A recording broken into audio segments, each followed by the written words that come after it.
Good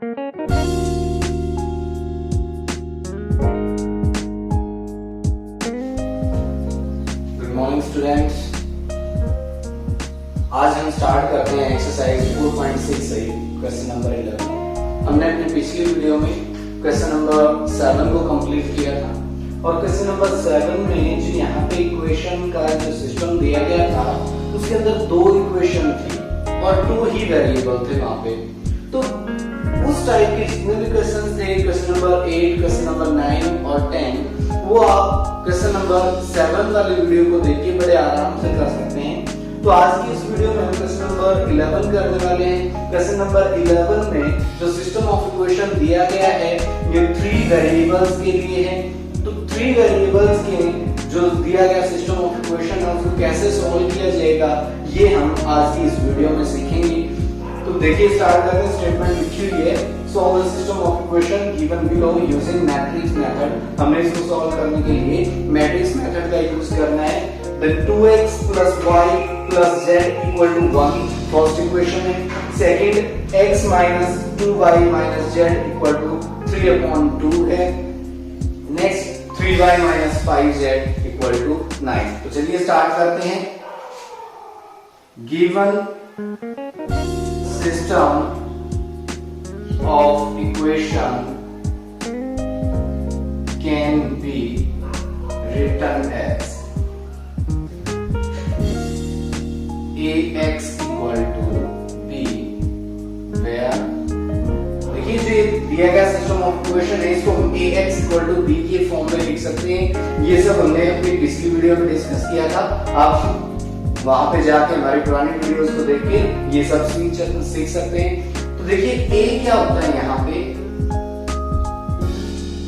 जो coefficient होते हैं x y z के हर इक्वेशन में उनका मैट्रिक्स बनाया जाता है। तो देखिए यहाँ पे x का कोएफिशिएंट 2 है, y का कोएफिशिएंट 1 है, z का कोएफिशिएंट फिर से 1 है। उसके बाद सेकंड इक्वेशन में कोएफिशिएंट 1 -2 -1 है, 1 -2 -1। और थर्ड इक्वेशन में x का कोएफिशिएंट 0 है, y का कोएफिशिएंट 3 और z का कोएफिशिएंट -5। उसके बाद x जो रहेगा ये वेरिएबल्स का मैट्रिक्स रहेगा और इसको हम कॉलम मैट्रिक्स बनाते हैं। कॉलम मैट्रिक्स में x y z 3 हमारे वेरिएबल्स हैं वो लिख दिए जाएंगे x में। और उसके बाद b राइट हैंड साइड में जो कांस्टेंट्स होते हैं उनका मैट्रिक्स बनेगा 1 3/2 9। तो ये भी एक कॉलम मैट्रिक्स रहेगा 1 3/2 and 9। तो इस तरह से हमने a, x और b की वैल्यूज फाइंड आउट कर ली। तो हम चेक करेंगे ये जो सिस्टम ऑफ इक्वेशन है इसका सॉल्यूशन कैसा रहेगा। सॉल्यूशन चेक करने के लिए हम a डिटरमिनेंट निकालते हैं और a डिटरमिनेंट निकालने के लिए हम उसको एक्सपेंड करेंगे। Expanding a along c1। तो हम c1 के अलॉन्ग एक्सपेंड कर सकते हैं। तो डिटरमिनेंट निकालने के हमने अपनी पिछली वीडियोस में सीख चुके हैं हम। तो इसलिए एक्सपेंड जब हम करते हैं तो ये फर्स्ट एलिमेंट 2। अब जो फर्स्ट एलिमेंट वाली रो और फर्स्ट एलिमेंट वाले कॉलम को हमने एलिमिनेट कर देना है। एलिमिनेट करने के बाद हमारे पास -2 -1 3 -5 बचेगा। तो अब इसका डिटरमिनेंट जब हम फाइंड करेंगे तो -2 मल्टीप्लाई -5 ये +10 हो जाएगा। माइनस करना है 3 मल्टीप्लाई -1 -3। उसके बाद 1 पे नेक्स्ट एलिमेंट आ जाएंगे हम 1 पे और ये लिया जाता है माइनस में। इसका साइन माइनस में होगा, ये प्लस माइनस प्लस माइनस इसी तरह से, और ये प्लस के साथ थर्ड एलिमेंट ये प्लस के साथ लिया जाना था। तो यहाँ पे -1 लिया। अब इस वाली रो को और इस वाले कॉलम को हमने एलिमिनेट कर देना है। जब ये एलिमिनेट हो जाएगा तो उसके बाद यहाँ पे क्या बचेगा, ये कॉलम हट गया है और ये वाली रो हट जाएगी। तो हमारे पास 1 1 3 5 बचेगा। तो देखिए 1 1 3 5 डिटरमिनेंट हम निकालते हैं। 1 मल्टीप्लाई -5 -5, फिर 3 मल्टीप्लाई 1 दिस इज -3। अब जीरो के साथ जो भी लिया जाएगा, जीरो ऐसे बार मल्टीप्लाई में लिखी जाएगी तो ओवरऑल सारा जीरो ही हो जाएगा, तो हमें ये लेने की जरूरत नहीं है। तो इसको सिंप्लीफाई करते हैं, 2 मल्टीप्लाई देखिए 10 माइनस माइनस प्लस हो जाएगा 10 प्लस 3 मीन्स 13 माइनस ये -5 -3 -8 हो जाएगा, -8 मल्टीप्लाई 1 है, 1 मल्टीप्लाई -8 तो ये हो जाएगा 26 प्लस 8 दैट इज 24। हमें पता चला कि a determinant is not equal to 0। अगर कोई डिटरमिनेंट 0 नहीं है तो वहां पे हम बोल सकते हैं कि ये जो दिया गया सिस्टम ऑफ इक्वेशन है इसका सॉल्यूशन यूनिक है। सो system of equations has unique solution। कैसा सॉल्यूशन आ जाएगा? यूनिक सॉल्यूशन आ जाएगा। अब देखिए सॉल्यूशन निकालते किस तरह से हैं। जब भी यूनिक सॉल्यूशन होता है तो उसका solution x equal to a inverse b से निकालते हैं। ये भी हम अपनी पिछली वीडियोस में सीख चुके हैं। तो उसके लिए हमें a इनवर्स की जरूरत पड़ेगी अब सॉल्यूशन निकालने के लिए। तो a इनवर्स निकालने से पहले हमें एडजॉइंट निकालना पड़ेगा और एडजॉइंट निकालने के लिए हमें कोफैक्टर्स की जरूरत पड़ेगी। तो इसलिए हम स्टार्ट करते हैं कोफैक्टर निकालने से। अब मैट्रिक्स A के कोफैक्टर्स स्टार्ट करते हैं। Cofactors of matrix A। देखिए A11 निकालते हैं पहले, means cofactor of first element of first row. तो कैसे आएगा? ये है हमारा फर्स्ट एलिमेंट। तो करना क्या होता है, हमने इस कॉलम को और इस रो को छोड़ के बाकी जो डिटरमिनेंट हुआ उसको सॉल्व करना है। मींस -2 मल्टीप्लाई -5 10 हो जाएगा प्लस का, और माइनस में 3 बन जा -3, ये माइनस का 3 है तो -3, तो ये 10 प्लस 3 13 आ गया फर्स्ट एलिमेंट का कोफैक्टर। उसी तरह से A12 निकालते हैं हम, यानी कि second element of first row. Cofactor निकालते हैं तो फर्स्ट रो को और सेकंड कॉलम को एलिमिनेट कर दो। फर्स्ट रो को हमने एलिमिनेट कर देना है और सेकंड कॉलम को एलिमिनेट कर देना है। तो हमारे पास बचेगा 1 -1 0 -5। अब डिटरमिनेंट निकालेंगे 1 मल्टीप्लाई -5 -5। उससे पहले आपको ये बात ध्यान रखनी है कि इनका जो सम है सफिक्स का, ये सम ओड बनता है तो इसलिए इसके साथ माइनस का साइन आएगा, या फिर जो आंसर आप बाद में लेके आओ उसका साइन चेंज करना है। लेकिन हमने पहले यहाँ पे माइनस लगा दिया है। अब देखिए इसका आंसर क्या आएगा। हमने फर्स्ट रो और सेकंड कॉलम को एलिमिनेट करना है। फर्स्ट रो को एलिमिनेट कर लेना है, सेकंड कॉलम को। तो 1 -1 0 -5 बचा, तो 1 मल्टीप्लाई -5 -5 माइनस 0 मल्टीप्लाई -1 0 ही हो जाएगा।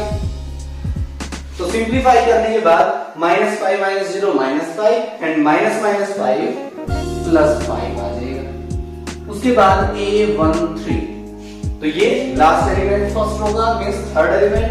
तो उसके लिए फर्स्ट रो और थर्ड कॉलम को एलिमिनेट कर देंगे।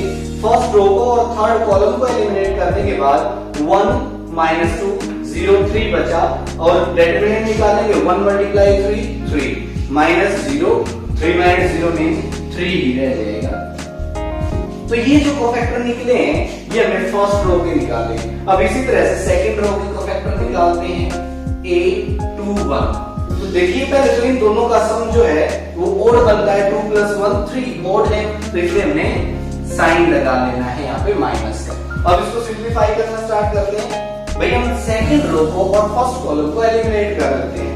सेकंड रो हमारी ये है, इसको एलिमिनेट करना है और फर्स्ट कॉलम को एलिमिनेट करना है। तो हमारे पास बचा 1 1 3 -5।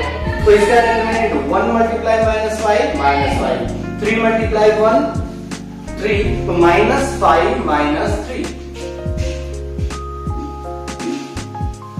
मींस ये -8 माइनस एंड माइनस +8 हो जाएगा।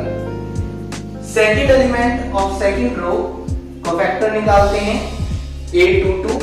तो देखिए क्या हो जाएगा, हम सेकंड रो को और सेकंड कॉलम को दोनों को एलिमिनेट करते हैं। ये हमारा सेकंड कॉलम है और मिडिल जो रो है ये सेकंड रो है, इसको छोड़ देंगे तो 2 1 0 -5 बचेगा। तो कोफैक्टर निकालने के लिए 2 मल्टीप्लाई -5 करेंगे हम तो -10 हो जाएगा और 0 × 1 0 हो जाएगा, मींस -10 -0 तो -10 ही रह जाएगा।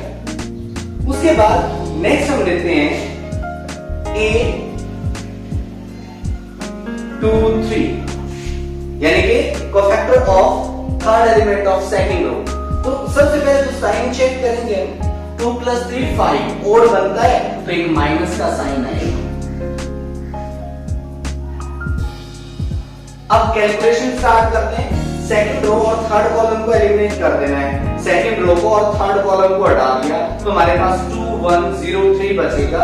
तो कोफैक्टर डिटरमिनेंट निकालेंगे, 2 × 3 6 0 × 1 0 तो 6 - 0 6 ही आ जाएगा, मींस ये हो जाएगा -6। अब कोफैक्टर बचते हैं लास्ट रो के, थर्ड रो के। तो यहाँ पे कोफैक्टर स्टार्ट करते हैं A31, दोनों का सम इवन है तो प्लस नहीं रहेगा, तो हमने थर्ड रो को और फर्स्ट कॉलम को एलिमिनेट कर लेना है ऐसे। तो हमारे पास बचेगा 1 1 -2 -1 तो 1 × -1 -1 एंड -2 × 1 -2, लेकिन ये हमें माइनस करना है तो ये माइनस माइनस प्लस हो जाएगा, यानी कि ये हो जाएगा -1 -2 देन -1 + 2 1 बचेगा प्लस। उसके बाद A32 निकालते हैं। देखिए सबसे पहले दोनों का सम ओड बनता है तो हमने साइन चेंज करना है, साइन चेंज करके हम ब्रैकेट लगा लेते हैं।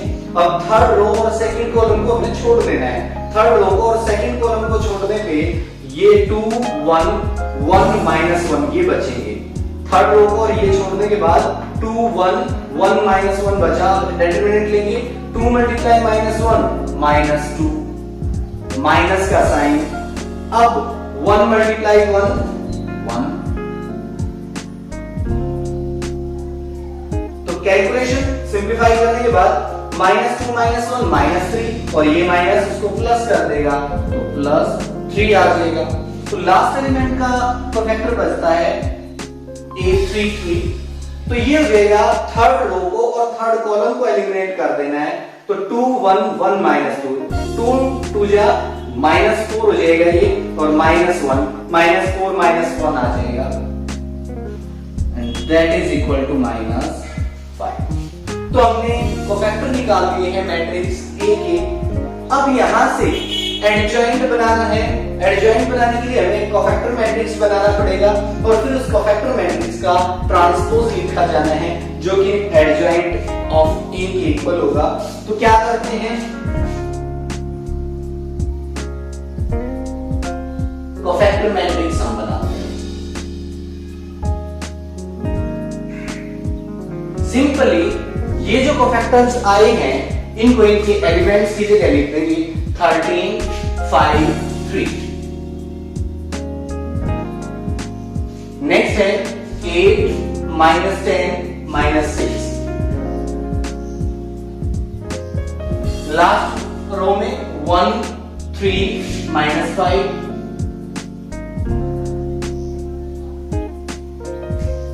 ये हमारा कोफैक्टर मैट्रिक्स बन गया है। अब हमें क्या फाइंड आउट करना है, हमें एडजॉइंट निकालना है।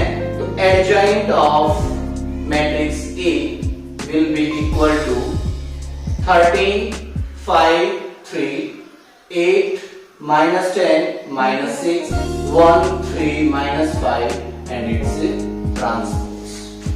इसका ट्रांसपोज ले लिया जाएगा। तो ट्रांसपोज क्या होता है, रोज और कॉलम्स को इंटरचेंज किया जाता है। तो जो फर्स्ट रो है उसका फर्स्ट कॉलम बना लेना है, सेकंड रो से सेकंड कॉलम और थर्ड रो से थर्ड कॉलम। 13 5 3 है तो इससे फर्स्ट कॉलम बन जाएगा 13 5 3। सेकंड रो से सेकंड कॉलम बन जाएगा 8 -10 -6।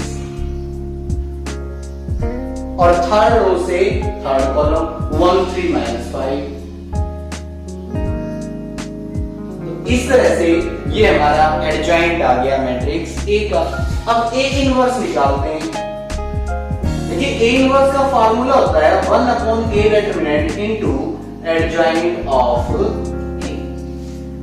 तो अब वैल्यूज पुट करते हैं। डिटरमिनेंट की वैल्यू हमारी आई हुई है 34, तो ये हो जाएगा 1/34 इनटू ये एडजॉइंट की वैल्यू।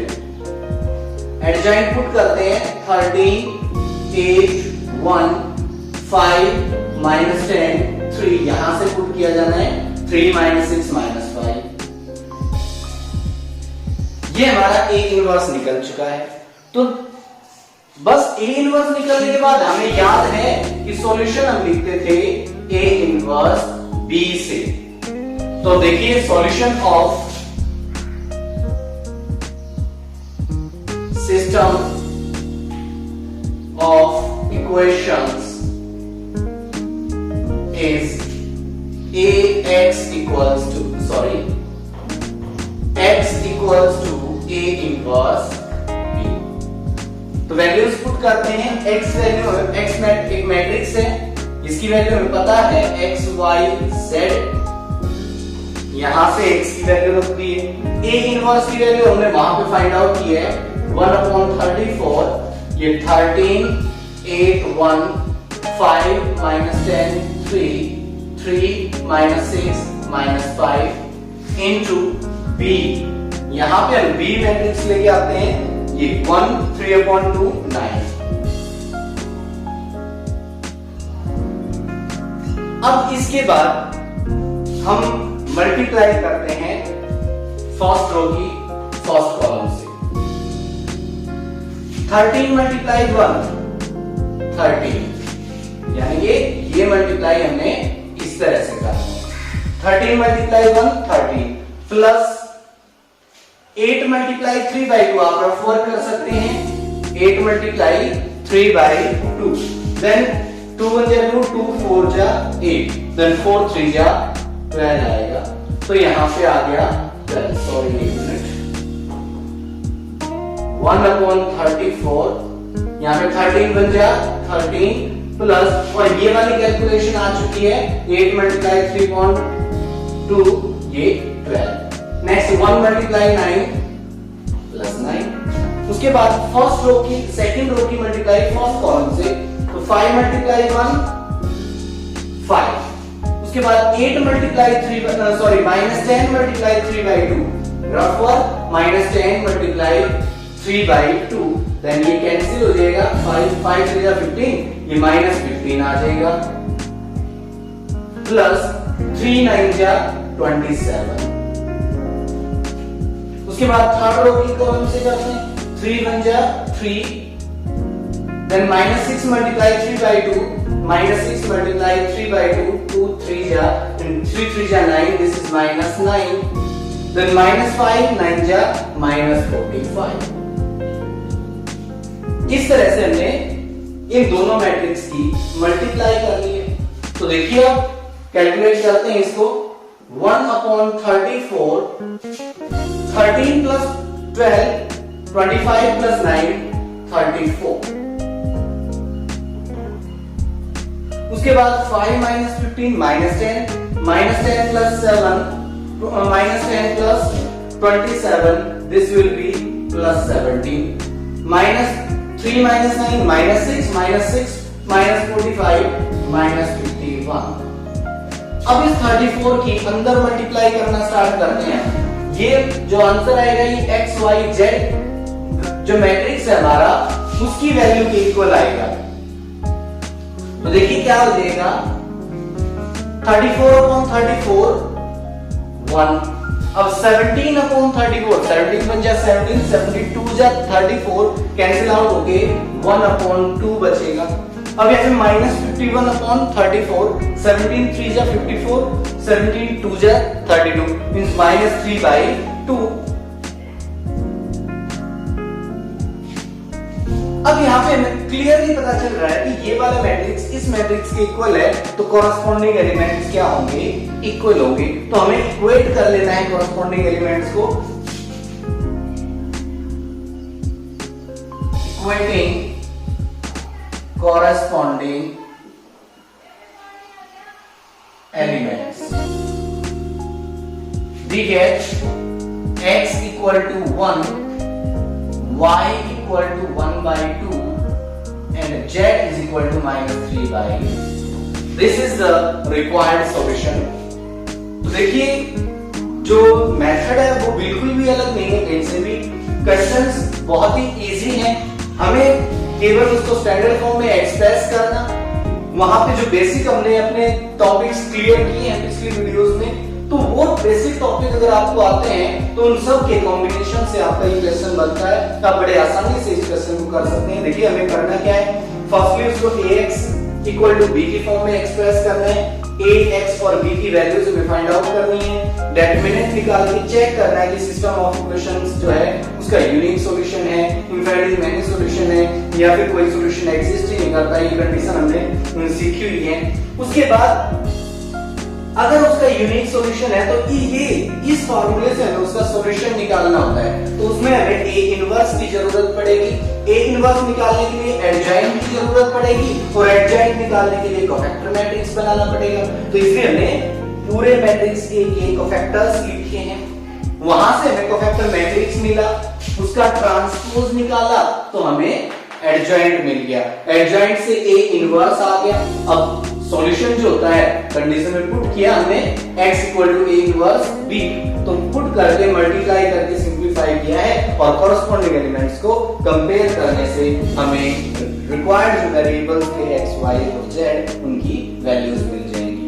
तो ये क्वेश्चन नंबर 15 और 16 में स्टेटमेंट यहां पे लिखी है। हमने अभी क्वेश्चन नंबर 11 किया है, वहां पे इक्वेशन को सॉल्व करने के लिए सेम मेथड इन दोनों क्वेश्चंस में लग रहा है। लेकिन आपको मैं केवल ये नहीं देता हूं कि आपको किस तरह से क्वेश्चंस को करना है, आप बड़े आसान तरीके से इन क्वेश्चंस को कंप्लीट कर पाएंगे। तो देखिए यहां पे एक क्वेश्चन स्टेटमेंट है, if a equal to this matrix then find a, तो a प्लस कोई बड़ी बात नहीं है। एक्सरसाइज 4.5 में इनवर्स निकालना है, फार्मूला होता है इनवर्स निकालने का 1/a determinant into adjoint of that matrix. और एडजॉइंट निकालने के लिए कोफैक्टर्स हम निकालेंगे a और उसके बाद a इनवर्स आसानी से फाइंड आउट कर लेंगे। अभी पिछले जो क्वेश्चन था जो किया हमने क्वेश्चन नंबर 11, उसमें भी a इनवर्स निकालना हमने सीखा हुआ है कि कैसे होता है। तो ये यहां तक करना कोई बड़ी बात नहीं है। उसके बाद फिर सॉल्व करना है हमें मैट्रिक्स मेथड का यूज करके यूजिंग a इनवर्स का यूज करके हमने इक्वेशंस को सॉल्व करना है। तो सेम प्रोसीजर को हम फॉलो करेंगे। देखिए इस सिस्टम ऑफ इक्वेशन को हम कैसे लिख सकते हैं, ax इक्वल टू b की फॉर्म। तो ax a क्या है हमारे पास, a रहेगा 2 - 3 5, 3 2 - 4 1 1 2। x मैट्रिक्स होएगा x y और b मैट्रिक्स हो जाएगा 11 - 5 -। अब आपको क्या करना है, ax b की वैल्यू निकल चुकी है, अब हमें a डिटरमिनेंट निकालना है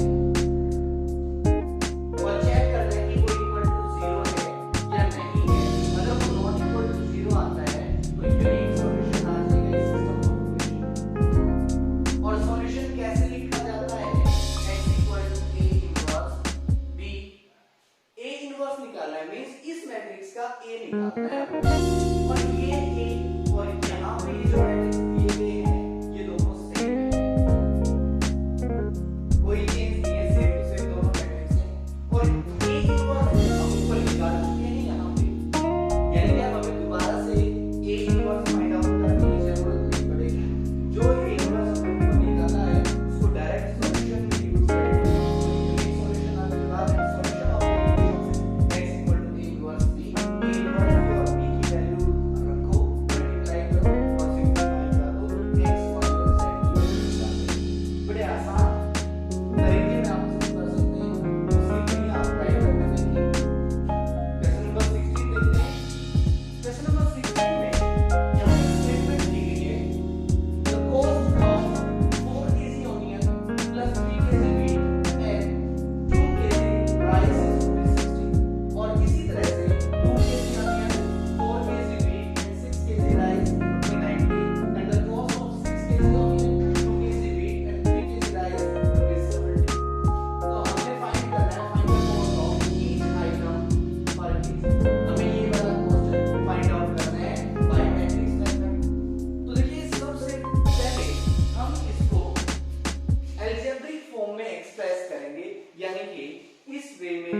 kg ऑनियन, स्टार्टिंग में है 4 kg ऑनियन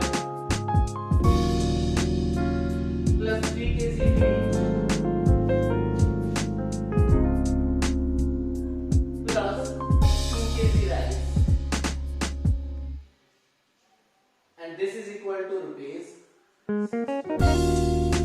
अब देखिए हमने सपोज किया है 1 kg ऑनियन का कॉस्ट x है, तो 4 kg ऑनियन का लेना है 4x प्लस 1 kg wheat का कॉस्ट y है, 3 kg wheat का लेगा 3y एंड 1 kg राइस का कॉस्ट z भी है, तो 2 kg राइस का लेगा 2z, and this is that equation. उसी तरह से सेकंड में 2 kg onion plus 4 kg wheat and 6 kg rice, 6 kg rice, and that is equal to rupees 90, that was rupees 90। तो हम यहाँ पे इक्वेशन बना सकते हैं 2x plus 4y plus 6z equal to 90। आप यहाँ पे पूरी इक्वेशन को 2 से डिवाइड करके x plus 2y plus 3z भी कर सकते हैं, x plus 2y plus 3z equal to यहाँ पे 45। तो इस तरह से सेकंड इक्वेशन आ गई हमारे पास, और लास्ट इक्वेशन है cost of 6 kg onion plus